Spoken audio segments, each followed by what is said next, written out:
그럼 이제 두 번째 분야로 사실 자연스럽게 넘어가겠습니다. 정치, 외교, 안보 분야입니다. 먼저 아까 처음 했듯이 출입기자단이 직전까지 의견을 취합해서 선정해 주신 질문으로 시작해 보겠습니다. 이번에는 대통령께서 하나 좀 선택해 주시면 또 올라요? 네, 이번 A 하죠 그러면. 네, A 읽어 주십시오.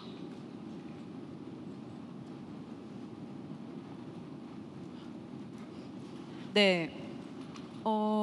조금 중복되는 부분들이 있어서 미국 조지아주 억류 사태 관련인데 네, 뭐 하십시오. B로 바꾸는 건 어떨까요? 질문 내용이 거의 비슷해서 바꾸세요 그러면. B로 바꿔볼까요? 다시 덮어놓고 B로 가겠습니다. 네, 같은 내용의 질문입니다. 똑같은 내용이. 네. 생방송의 묘미인 것 같습니다. 드라마 같은 한미 정상회담을 치렀지만 25%의 자동차 관세가 유지되는 등 협상은 여전히 진행 중입니다.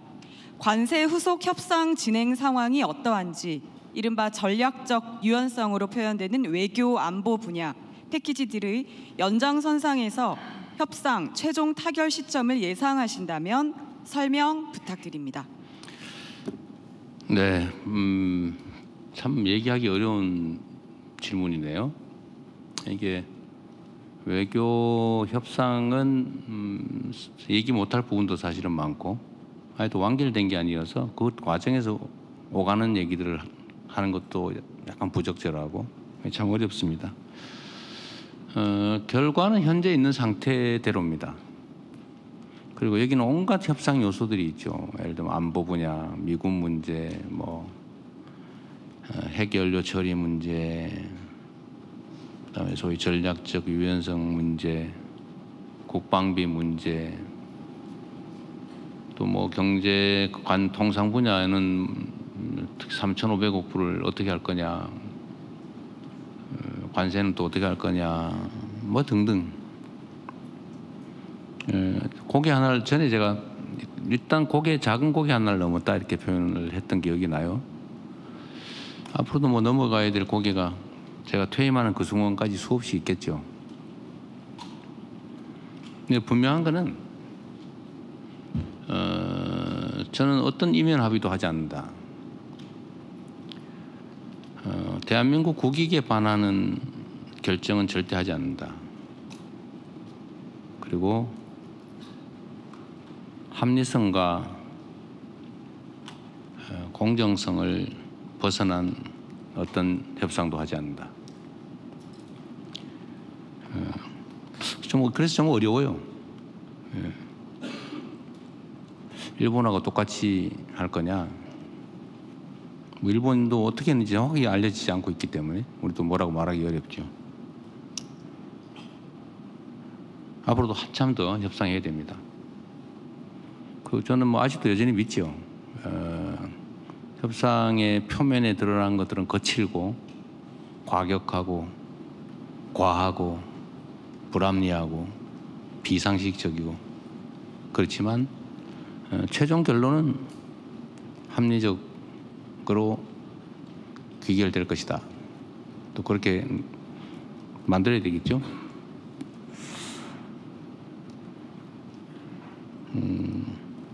후속 협상이 어떻게 되고 있냐? 결론적으로 말씀드리면 열심히 협상하고 있습니다. 네, 다음은 추첨을 통해 질의응답 이어가겠습니다. 이번에도 2개의 명함 추첨하겠습니다. 정치 외교. 그리고 내가 하나 빼먹었는데 네. 그런 논란이 있더군요. 왜 남들은 사인하는데 너는 사인 못하냐? 우리가 뭘 얻으러 간 게 아닙니다. 미국의 일방적인 관세 증액이죠. 관세 증액에 우리가 어떻게 방어할 거냐, 최대한. 방어를 하러 간 거죠. 그 방어하면 됐지 뭐 사인을 합니까? 사인하면 좋으면 사인해야 되는데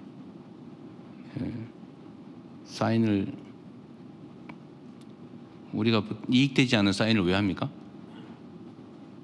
최소한 합리적인 사인을 하도록 노력해야 되겠죠. 그래서 사인 못했다고 비난하지는 마십시오, 혹시 여러분. 네. 네, 일단 한 분 추첨하겠습니다. 네, 정치 외교 안보 분야 질문 하나 해주시면 고맙겠습니다. 네, JTBC의 유선희 기자 질문 주십시오. 네, 두 번째 앉아 계십니다. 예, 대통령님, 저 질문 기회 주셔서 감사합니다. JTBC의 유선희 기자입니다. 우리 외교 안보 이슈와 관련해서 이제 50일 앞으로 에이펙이 다가왔습니다. 미국 그리고 중국의 정상이 찾는다는 점에서 굉장히 큰 행사가 될 걸로 예상이 되는데, 거기에 이제 특히 저희가 관심이 가는 것이 대통령님께서 한미 정상회담 때도 언급하셨던 북미 대화 재개와 관련한 노력이 있는지, 어떤? 북미 대화 대화. 재개와 관련해서 뭐 김정은 위원장이 직접 오지 않더라도 어떤 북미 간의 노력이 있을 수 있을지, 또 거기서 우리 대통령님께서 페이스메이커 역할을 하시는 것을 좀 준비하고 계시는 게 있는지 궁금합니다. 뭐 여러분들이 다 보시는 것처럼 북한의 태도는 냉랭하죠. 우리 대한민국 한국 정부의 태도가 과거에는 삿대질하고 무력 침공이라도 할 것처럼 막 자극하고 무인기 보내가지고 막 윙윙 소리 내면서 막 평양 상공을 막 돌아다니고, 아파치 헬기가 휴전선 분계선 가까이서 뭐 거의 즉각 폭격할 것처럼 이러고 몇 년을 견뎠는데, 북한 입장에서 보면 남한 정부가 뭐 갑자기 정권이 바뀌더니 대북 방송도 안 하고 뭐 몇 가지 유화 조치를 한다고 해서 그들이 획 돌아서 가지고 갑자기 환한 표정을 갑자기 활짝 웃는 표정으로 바꿔서 그렇게 할 거라고 기대했다면 바보죠. 우리로서는 한반도의 평화와 안정이라고 하는 게 군사적 측면에서도 심각한 문제이기도 하지만 경제적 측면에서도 엄청난 피해를 입히기 때문에 휴전선의 군사적 긴장을 조금이라도 완화하는 거, 그게 우리한테 이익이 됩니다. 그들이 어떤 태도를 취하든 간에. 그들이 웃지 않으면 그럼 우리도 화낸 표정으로 계속하면 우리가 손해니까요. 그들을 위해서가 아니라, 이재명이 종북이라서가 아니라 대한민국의 안보를 위해서, 경제를 위해서, 민생을 위해서 필요한 거죠. 그래서 우리는 끊임없이 한반도의 긴장 완화를 위해서, 평화와 안정을 위해서 이제 노력을 해야 됩니다. 대북 관계에서, 남북 관계죠. 그런데 이 남북 관계는 남한 당국만으로 해결될 문제가 아니죠. 이거는 아주 복잡한 국제 문제가 되어 있죠. 특히 핵 개발, 그리고 탄도미사일, 대륙간 탄도미사일. 이 문제는 미국이 아주 직접적 이해관계가 있고, 또 북한 입장에서도 체제 위협의 핵심은 남한이 아니라 미국이다 라고 생각하고 있으니까 어떻게든지 미국하고의 관계가 남북 관계보다 더 중요하다고 생각하는 거죠. 휴전협정 당사자도 미국이잖아요. 한국 정부는 사인도 못했죠. 당사자가 아니라는 겁니다. 그리고 그들 입장에서 보면 뭐 전시 작전권도 없는 나라가 무슨 뭐 이렇게 생각하겠죠. 그래서 북미 관계가 중요합니다. 근데 북미 관계가 개선되는 것은 그럼 남북 관계와는 무관하냐? 그렇지 않죠. 저는 언제나 실용주의적인 입장을 취하고 있기 때문에, 진짜 실용주의적인 사람이죠. 이념과 가치, 또 저 개인의 신념 이런 것보다는 국민들의 삶과 나라의 이 국익이 더 중요하다, 또 현실적이어야 된다라고 생각하니까 어떻게 하면 한반도 평화와 안정에 도움이 되느냐를 끊임없이 생각하죠. 크게. 그러면 북미 관계가 개선되고 북미 대화가 열리는 게 한반도 평화와 안정에 도움된다. 그걸 우리가 주도를 하거나 아니면 우리가 우리의 바운더리 안에서 이루어져야 된다고 고집할 필요가 저는 없다고 생각하죠. 그래서 제가 페이스메이커 하겠다고 그런 겁니다. 잘하시라고. 그게 우리한테 도움이 되니까. 우리가 주도 반드시 해야 된다고 생각하지 않는다. 환경 조성을 우리가 최대는 하겠다. 지금은 가장 강력한 영향력을 미칠 수 있는 게 트럼프 대통령이다. 그리고 미국이라고 하는 요소도 중요하지만 미국의 대통령 트럼프라는 사람의 특성이 또 한반도 평화 안정 확보에 더 도움이 된다. 내가 보기에는.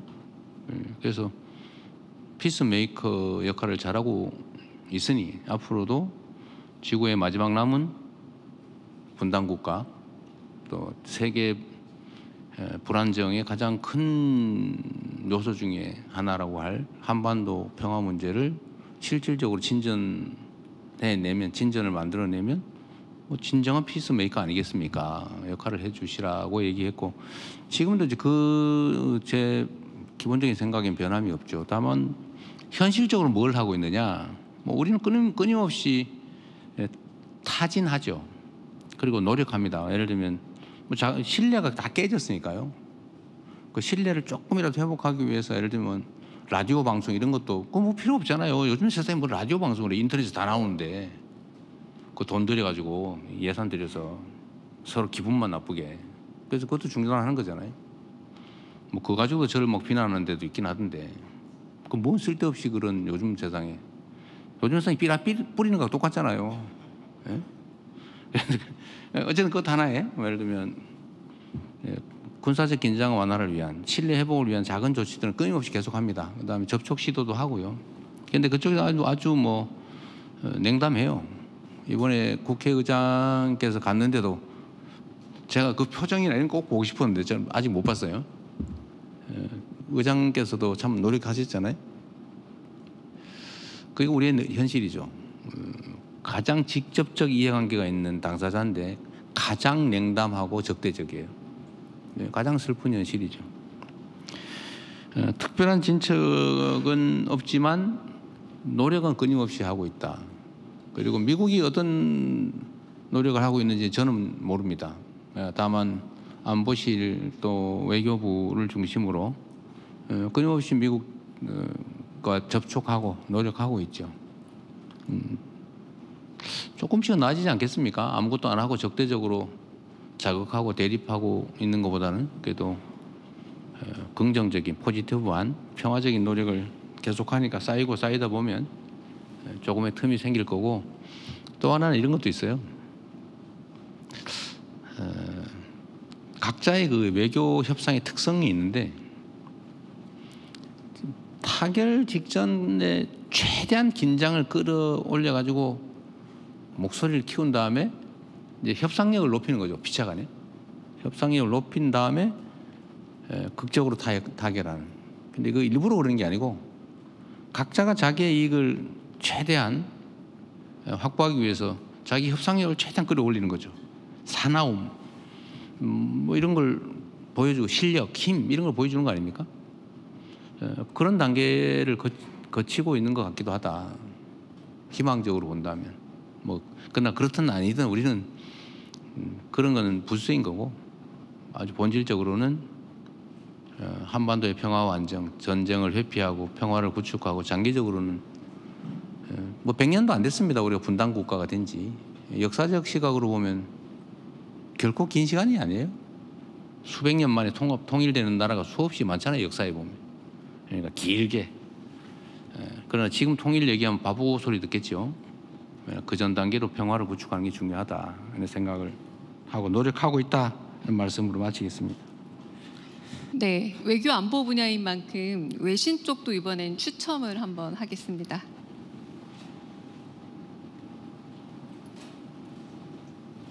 네, 엠렉스의 유춘식 기자 질문 주십시오.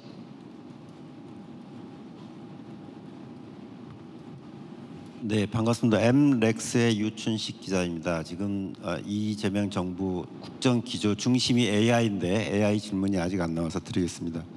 조만간 유엔 방문과 또 유엔 안전보장 이사회 의장국으로서 역할을 수행하시고 총회 연설도 예정을 하고 있으십니다. AI에 대한 국제 대응에 관한 논의가 작년까지만 해도 조금 있는 듯 하더니 유엔 차원에서 약간 열기가 식은 듯한 분위기입니다.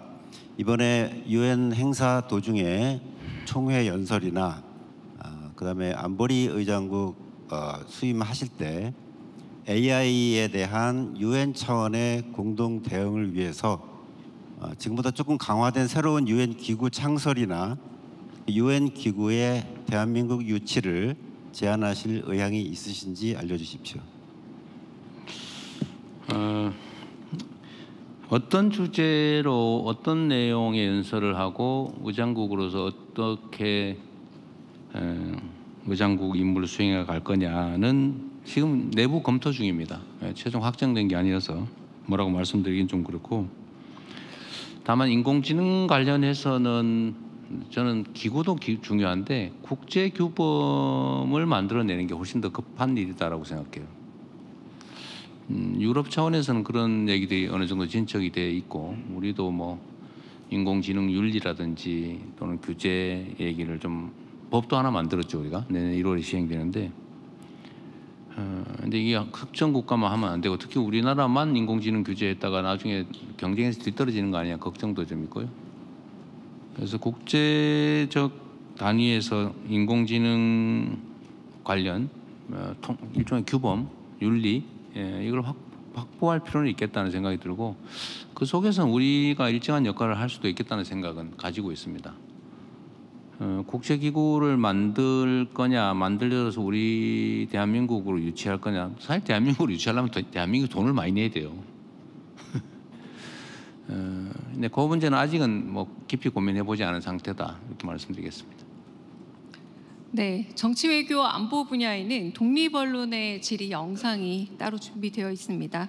대통령께서 영상 시청 후 답변해 주시면 되겠습니다. 독립 언론 코트워치의 질의입니다. 함께 보시겠습니다. 코트워치 김주형입니다. 코트워치는 시민들에게 필요한 법원 콘텐츠를 만드는 독립 언론입니다. 이렇게 질문 기회를 주셔서 감사합니다. 코트워치가 법원 방청석에서 가장 많이 만나는 사람들은 참사 피해자 가족분들인데요. 대통령님께서도 유가족분들을 만나셨습니다. 그분들의 이야기를 들으시면서 어떤 생각을 하셨었는지 궁금합니다. 그리고 현재 우리나라 형사사법 절차에서는 참사 피해자의 권리가 제대로 보장되지 않고 있습니다. 피해자는 수사나 재판 과정에서 충분한 정보를 제공받고 의견을 전달할 권리가 있습니다. 형사사법 절차에서 참사 피해자의 권리를 보장하기 위한 정부 계획이 있는지 궁금합니다. 형사사법 절차 내에서 참사 피해자를 위한 별도의 장치가 있냐? 잘 모르겠네요. 그러니까 우리 형사소송법상으로 피해자의 정보 접근권이나 예를 들면 기록 열람권 또는 뭐 법정에서의 진술권 또는 피해자 구제는 피해자 구제에 관한 법, 구호에 관한 법 뭐 이런 것들이 좀 있긴 있습니다. 근데 뭐 우리나라 형사사법 절차가 제가 형사사법의 피고인 아닙니까 지금? 재판이 막 5개에다가 뭐 사건 수로는 11개인가 걸려 있어요. 그 전에도 수없이 많이 재판 받아봤죠. 피해자 보호도 중요한데 그에 대해서 피의자 또는 피고인 보호도 매우 중요합니다. 참사 피해자에 대한 특별한 피해자 보호 제도가 있는지는 모르겠어요. 뭐 개별 법에 어떤 규정들이 있는지는 뭐 조금씩 있는 것 같긴 하던데 제 세부 내용 제가 잘 모르겠고요. 형사사법 피해자 보호도 사실은 좀 더 강화할 필요가 있죠. 이것도 일종의 사회적 재난의 피해자 입장에서 보면 재난에 해당될 수가 있죠. 우리가 갑자기 비가 많이 와가지고 엄청 피해를 보면 피해를 일부 복구해 주잖아요. 우리 모두가 당할 수 있는 일이니까. 형사 사건 피해도 비슷한 것 같아요. 예를 들면 우리가 치안이라고 하는 서비스를 제공하는데 그게 좀 충분하지 못해서 모두가 비용은 냈는데 특정이 있는 그 보호망에서 벗어나 가지고 피해를 입죠. 그래서 피해자의 뭐 보상금 뭐 그 일부 있기도 한데 하여튼 뭐 보상금이든 진술권이든 아니면 진실의 접근권이든 뭐 이런 것들이 좀 더 강화될 필요는 있겠다는 생각을 합니다. 피해자 가족을 대해 어떤 생각이 드느냐, 참사 피해자. 제가 이거 누구 흉보는 것 같아서 별로 얘기하기 좀 그런데,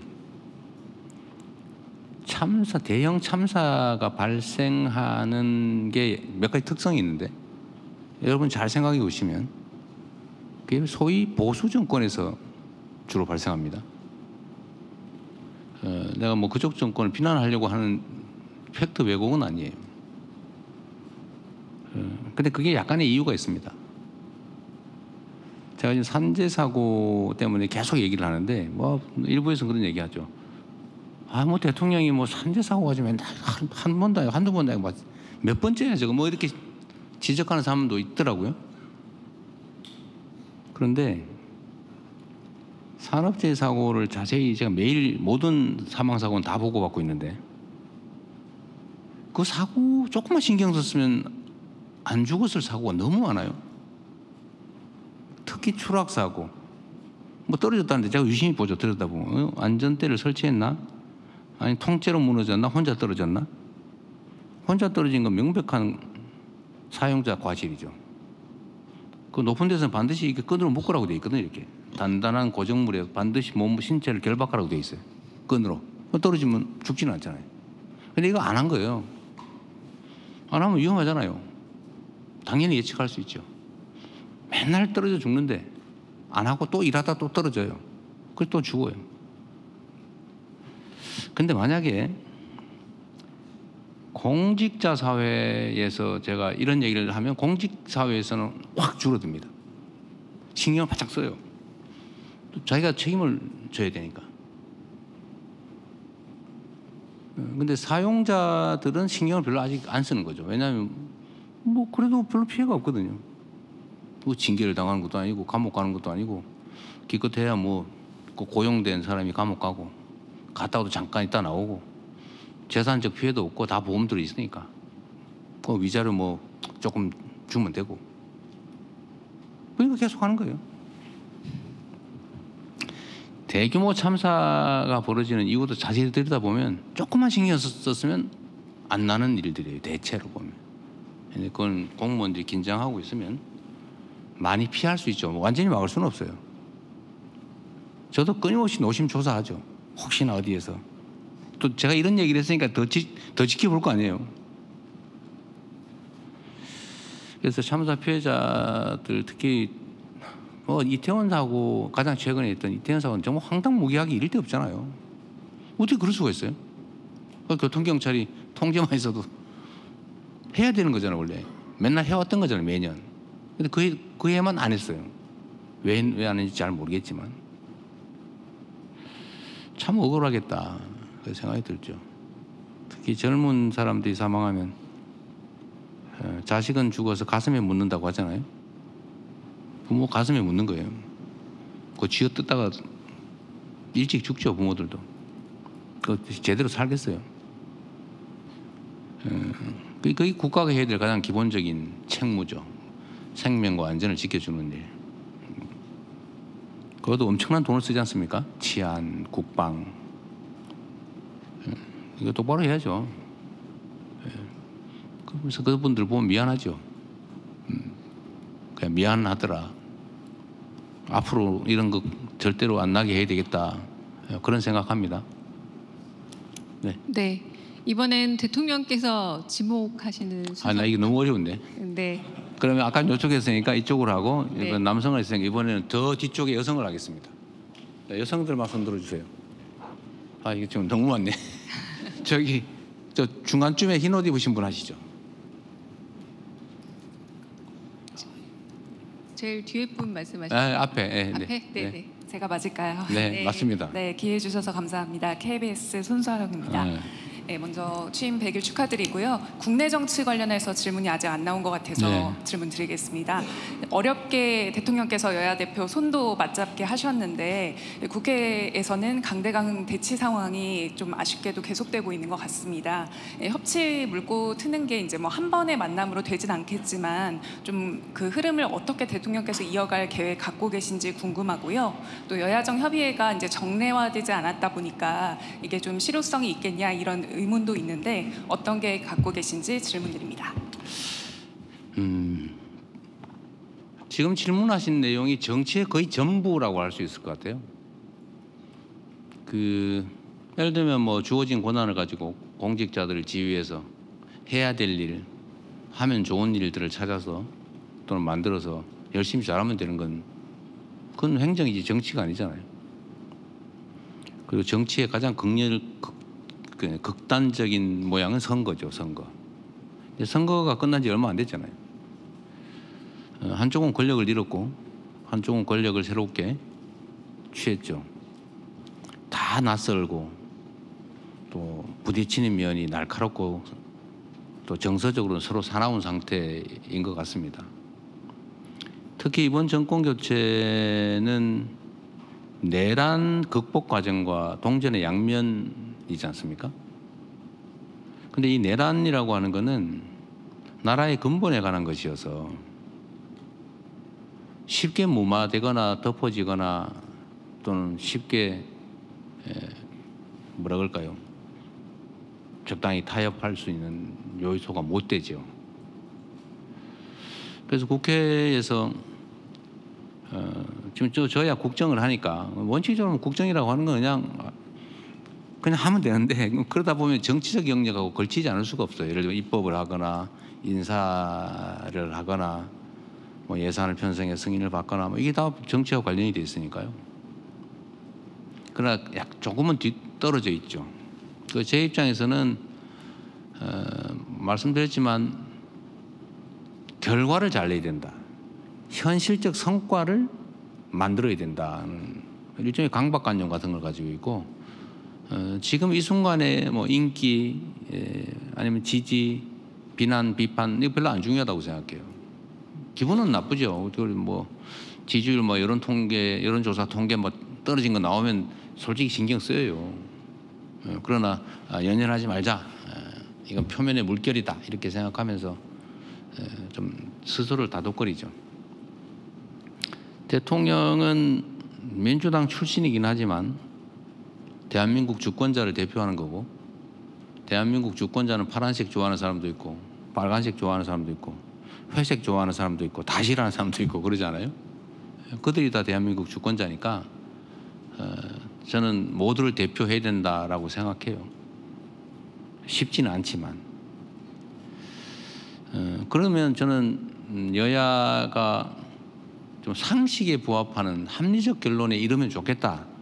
그리고 그 과정도 합리적 경쟁을 하면 좋겠다. 잘하기 경쟁. 누가 더 잘하나? 누가 국민들에게 더 인기를 얻나?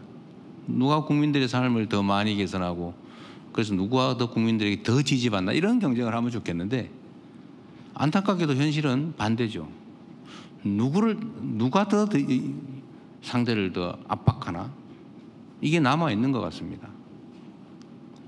그래서 저는 장동혁 대표를 만났는데 그때도 표현했지만 생각보다 유연하시네 그 생각이 들었어요. 대화가 되겠는데 그래서 되게 즐거웠는데 여의도 가니까 또 아닌 것 같아요.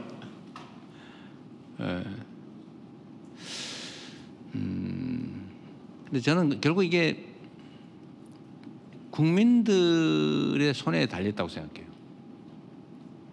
우리 국민들께서 심판자잖아요. 심판자. 주인이고 머슴들 일 시켜놓고 누가 더 잘하나 누가 진짜 일을 하나 누가 일하는 척만 하면서 열심히 일하는 다른 머슴 괴롭히기만 하나 이걸 잘 가려보면 그 머슴들이 주인 눈에 들기 위해서라도 주인을 위해서 열심히 성과를 내고 일하지 않겠어요? 근데 주인들이 편을 갈라가지고 쟤는 일을 못하지만 내가 좋아하는 애니까 나하고 고향 같으니까 이러면서 막 한다고 생각하면 머슴들이 일을 하기보다는 편을 짜겠죠. 결국 거기에 달려있다는 생각이 듭니다. 협치해야죠. 협치라고 하는 게 야합하고는 달라요. 적당히 당신은 이런 주장을 했으니까 이쪽 주장이고 딱 중간 딱 잘라서 당신 반 이쪽 반 이렇게 할 수는 없는 거죠. 제가 과거에도 그런 얘기를 들었습니다만 자꾸 통합 얘기하면서 봉합하고 구별을 못하길래 아니 도둑 10개 매일 10개씩 훔치던 집단하고 그 열심히 일하던 집단이 타협을 하는데 그러면 5개만 훔쳐 매일 이렇게 타협할 수는 없잖아요. 그건 타협도 아니고 통합도 아니죠. 도둑질 하지 말아야죠. 같이 살려면. 도둑질은 하지 않는다. 이런 거는 서로 지켜줘야 된다. 이번 내란 사태와 관련해서 오늘도 좀 시끄럽대요. 저기 무슨 내란 특검 연장을 안 하는 조건으로 정부 조직법을 통과시켜 주기로 했다고. 근데 그 이재명이 시킨 것 같다 이런 여론이 있더라고요. 아니 협치 타협 막 얘기한 걸 보니까 분명히 이제 하라고 뒤에서 슬쩍 시킨 것 같다 이런 여론이 있어서 그런지 저한테 비난이 엄청 쏟아지고 있어요 지금. 저는 그런 게 몰랐어요 실제로. 그리고 저는 그렇게 하길 바라지 않는다.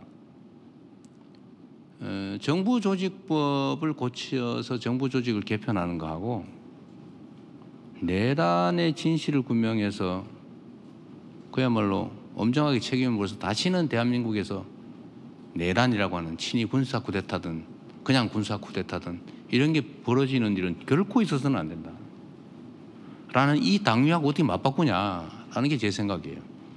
아니 뭐 불편하긴 하지만 솔직히 약간 더 효율적으로 일을 하자는 거지 정부적 개편 안 한다고 일 못하는 거 아니거든요. 그냥 하면 돼요. 그런데 내란의 진실을 규명해서 철저하게 진상을 규명하고 상하는 책임을 물어서 다시는 못하게 이런 거 꿈도 못 꾸게 만드는 거는 아주 민주공화국의 본질적인 가치 아닙니까? 그거 어떻게 맞바꿔요? 그런 건 타협이 아니죠. 저는 그런 걸 원하지 않습니다. 그런 거는 협치도 아니죠. 그냥 제가 참으면 되죠. 정부 조직부 뭐 좀 천천히 하면 되고 그 패스트 트랙 하면 6개월이면 되잖아요. 6개월 후에 하면 되죠. 뭐 한 달 후에 하나, 6개월 후에 하나 뭔 차이겠습니까? 그래서 저는 협치라고 하는 게 무조건 그냥 적당하게 그냥 인정하고 봉합하고 그런 거하고는 다르다고 생각해요. 타당한 요구, 주장을 수용한다. 제가 아까 50억 얘기도 했는데 저는 아니 그 큰 의제도 아닌데 장동혁 대표가 얘기하길래 그때 사실 마음 먹었어요. 해야 되겠네. 그 전까지는 이거 원칙에 어긋나는데 이게 사실은 그 때문에 주가가 뭐 떨어졌다고 주장도 있지만 사실은 주가는 하루 종일 올라갈 수 없어요. 가다 쉬었다 가는 겁니다. 지금 딱 쉴 때가 된 거예요. 쉴 때 원래 3분의 1 정도 조정을 받거나 심하면 3분의 2까지 떨어져서 조정을 받는데 이번에 위에서 견디고 있잖아요. 이거 엄청난 강력한 조정 국면이거든요. 반드시 올라갑니다. 내 판단으로는. 그래서 상관없다. 난 분명히 50억 그거 그냥 놔둘까 말까 고민하다가 그날 장동혁 대표가 말씀하시길래 그래 뭐 이런 걸 하나 이런 건 들어줘도 되겠네. 뭐 결과에 영향이 없으니까 약간 재정적 부담이 조금 늘어나긴 하지만 뭐 주식 투자자도 원하는 바고 그래서 이제 그런 건 할 수 있죠. 정책이 가는 거. 정책은 진리가 아니니까요. 정책은 정치적 결정이니까. 근데 그거 말고 본질에 가는 거는 근데 지금은 본질을 놓고 다투는 국면이라 쉽지가 않기는 합니다. 그래도 끊임없이 노력해야죠. 정책 협의 해야죠. 여야가 공약한 거 똑같은 거 너무 많아요. 저는 선거 때마다 느끼는 건데 선거 막바지에 가면 공약이 다 똑같아져요. 좋은 건 서로 다 하겠대 뺏겨가지고 뭐 정책 공약에는 저작권이 없는 거니까요. 그거 바람직하죠. 다만 지키냐 안 지키냐 차이가 있을 뿐이지. 그래서 공통 공약 이행을 위한 정책 협의 빨리 합시다. 우리한테도 필요하고 제가 그랬죠. 똑같은 결론이라면 정책 부분에 관한 거면 원래 우리도 주장하고 저쪽도 주장하는 거면 저쪽이 주장해서 한 걸로 하자 그냥. 굳이 우리가 먼저 주장했다고 말하지 말고 야당이 요구해서 우리가 한 걸로 하자. 그럼 야당은 성과가 되고 우리는 결과를 만든 거 아니냐. 결과에 대한 평가는 우리가 받을 거고 제안을 했다는 생색은 야당이 내게 하자. 뭐 이런 거 해야죠. 좀 그런 진정한 의미의 협치 대화가 있으면 좋겠어요. 그런데 부당한 걸 서로 관철을 하려고 그러면 안 되죠. 발목을 그런 건 협치나 타협이 아니고 발목 잡기에 당한 거죠. 그래서 저는 대화는 많이 하려고 합니다. 뭐 대화를 하면 좋아져요. 서로 막 밉다가도 얼굴 보면 좀 달라요. 그래서 제가 장동혁 대표님한테도 그런 말씀을 드렸죠. 제가 여의도에 갔더니 정치인들은 낮에는 싸우더라도 밤에는 따로 만나가지고 허허 웃고 낮에 미안합니다. 아 후배 왜 그래? 할 수 있어야 되는데 진짜 감정이 상해가지고 진짜 화를 내면서 싸우면 어떡하냐, 애들도 아니고. 그렇잖아요. 그래서 이게 정치라고 하는 것은 개인으로 따지면은 머리 같은 건데, 제가 똑같이 얘기했어요. 머리 같은 건데 이 사람이 이 생각도 했다가 강으로 갈까? 바다로 갈까? 막 고민하다가 에이 산으로 가자 할 수 있는 거잖아요. 이게 유연함이죠. 사람이 그래야지 이 생각 저 생각 할 수 있는 거죠. 어떻게 맨날 바다 생각만 합니까? 그런데 바다 생각만 하고 산 생각이나 강 생각을 절대 안 하는 이런 사람을 우리는 과학적으로 뭐라고 말을 해요. 여기서 말하기엔 좀 그래서 말을 안 하는 건데, 아는 사람인데 웃으시는 분은 아는 거죠. 사회도 마찬가지다. 우리 사회 머리 역할을 하는 게 정치 아닙니까?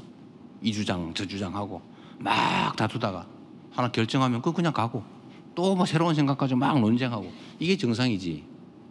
한 생각만 해가지고 그대로 가면 그게 그 사회가 정상적이겠어요. 그 정치 역할은 원래 그런 거다. 그래서 자유롭게 생각하고 대화하고 그냥 수용하고,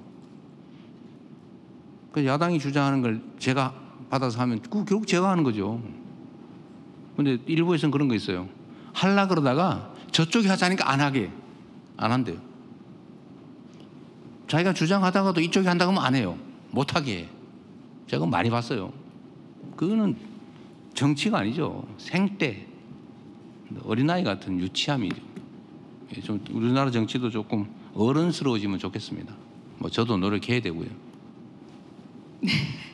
앞으로는 점점 길이가 짧아질 테니까 네. 최대한 여러분의 질문 시간을 뺏지는 않도록 하겠습니다. 네. 이번에는 외신에서 제가 좀 지목을 해보겠습니다. 네. 여기 그 파란색 셔츠 입으신 네네네.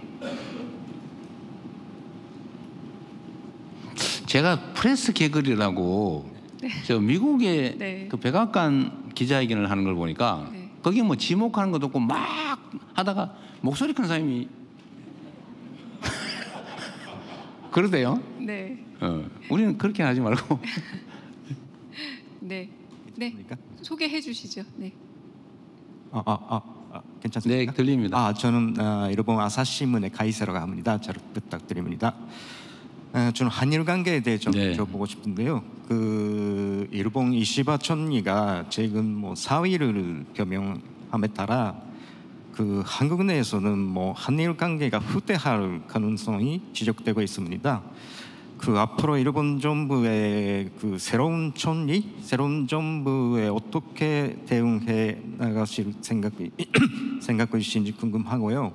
또 역사 문제와 관련하여 사도칸상 주도식이 올해도 뭐 한일 간 합의에 이르지 못해서 따로따로 그 개최된다고 합니다. 그 이러한 문제가 한일 관계에 미칠 영향과 앞으로 어떻게 대처해 나갈 생각이신지 그 말씀해 주시면 감사하겠습니다. 네, 참 어려운 얘기입니다. 한일 관계는 참 대북 관계만큼 어려운 것 같아요. 최근에는 대미 관계도 똑같이 어려운 것 같아요. 이 외교는 언제나 어려운 것 같습니다. 외교는 제가 평소에 뭐 가지고 있는 생각은 그런 건데, 우리는 보통 규칙 속에서 살잖아요. 일정한 규칙, 규범, 어쩌면 상식, 윤리 뭐 이런 속에서 살죠. 예, 그런데 국제 관계는 규칙이 사실은 없어요. 규칙이 있는 것처럼 행동하지만 필요하면 언제든지 규칙은 의미가 없게 되는 거죠. 사실은 없는 거예요. 그래서 어려운 것 같아요. 한일 관계는 저는 뭐 언제나 말씀드린 것처럼 그 상대의 대표 선수, 뭐 총리, 대통령이 누구냐 또는 그가 어떤 생각을 갖고 있냐, 그게 중요한 게 아니고 한일 관계에서는 저는 우리가 어려우니까 과거사 문제, 영토 문제 이런 건 뭐 매우 어려운 주제니까 또 그러나 그 어려운 주제 말고 협력하고 또는 서로 지지하고 함께 할 일이 또 많지 않습니까? 서로에게 도움되는. 그래서 과거사 문제나 영토 문제를 외면하지는 말자. 제 입장은 그런 거죠. 외면하지 말되 그 문제하고 사회, 경제, 뭐 민간 교류 같은 좀 미래지향적인 그런 문제들은 또 그 문제대로 별도로 접근하자. 그래야 뭐 뭔가 개선이 되겠죠.